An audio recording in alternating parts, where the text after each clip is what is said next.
The Department of Justice Electromagnetic Weapons Program. The Department of Defense uses the Department of Justice to develop and test non-lethal weapons as an aspect of deniability because many of these applications violate existing treaties. By using the Department of Justice and classifying these programs as crowd control, they are able to avoid scrutiny and can violate the spirit of the law without technically being in violation of international treaties.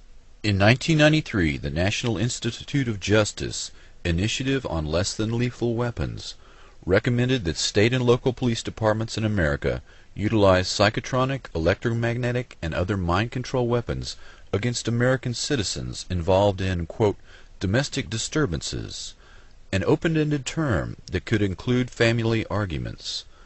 The report said, quote, short-term research will be completed to adopt military technology to use by domestic law enforcement, including laser, microwave, and electromagnetic weapons, unquote. The Washington Post reported, quote, the Pentagon and the DOJ have agreed to share state-of-the-art military technology with civilian law enforcement agencies, including exotic non-lethal weapons, unquote. This new approach to law enforcement was showcased in a 3-day secret conference on non-lethal weaponry at the Applied Physics Laboratory at Johns Hopkins University in Maryland. The conference head was Colonel John B. Alexander, Program Manager for Non-Lethal Psychotronic Defense, Los Alamos National Laboratory. Attending the meeting was Attorney General Janet Reno, military weapons specialists, and representatives from state and local police departments. Subjects included radio frequency weapons, high-powered microwave technology, acoustic technology, voice synthesis, and application of extreme frequency electromagnetic fields to non-lethal weapons. Question about some of the technology that you're developing to fight the war on terror, specifically directed energy and high-powered microwave technology. When do you envision that you can weaponize that type of technology? Goodness, it is in, for the most part, the kinds of things you're talking about are in varying early stages. Do you have anything you'd add? I don't think I would add much. I think they are in early stages and probably not ready for employment at this point. But you sound like you're willing to experiment with it.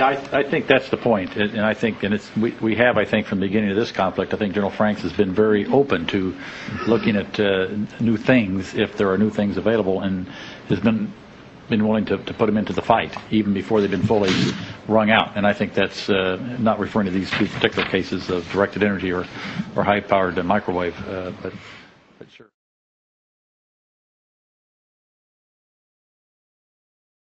Just the head was burned, and the other parts of the bodies wasn't anything happened on it.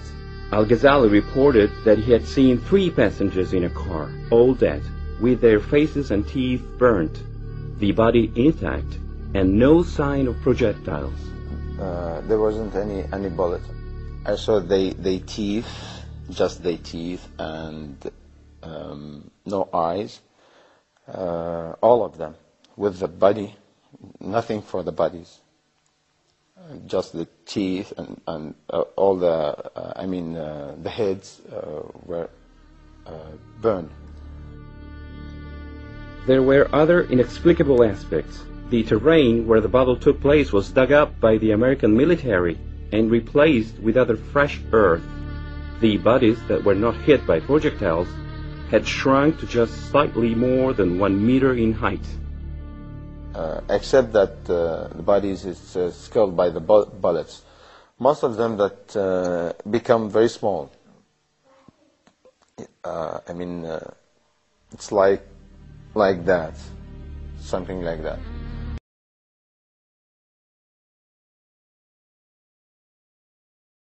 Talk with the colleague Dr. Saad Al-Faluji, which is the chief surgeon in that hospital. Dr. Al-Faluji said to me that from the survivors that he operated, that they said they did not hear any noise. So there was no explosion to hear, no metal fragments or shrapnels or bullets in the bodies. So they themselves were thinking of some strange kinds of weapon which they did not know. No gunshot wounds. No. I think, I don't know what it was really. We are here 10 surgeons. We couldn't decide what was the weapon which been hit this car. But inside the bodies you did not discover ordinary bullets. All of them being, we didn't find bullets. Yeah. We didn't find bullets. But most of the injured people been dead. So they took them immediately to the refrigerator. We couldn't dissect and see. But those who are alive, we couldn't find any kind of shells. We didn't find shells inside their body. Outside, it seems to be a new weapon. It seems a new weapon. They try to do experiments on our civilians. We don't know what was. Nobody can identify what the type of this was. 26 in the past. About 20 of them. Some of them have no head. The head being cut. Some of them, the arms, the legs. The only one who didn't injure was the driver. And really, I don't know how he reached our hospital. Because one hand, one arm was in his lap. One head beside him. It was a very, very strange, horrible thing. In the roof of the car, there was part of the body, momentum, intestine, brains. Yes, all parts of the body. It was a miserable, it was very, very, very, very miserable. I told them before. Do you have idea with what kind of weapons they attacked that bus? The bus, we didn't know what kind of weapon one hit. Really, what we saw, cut arms, cut legs, cut head, abdomen, open abdomen,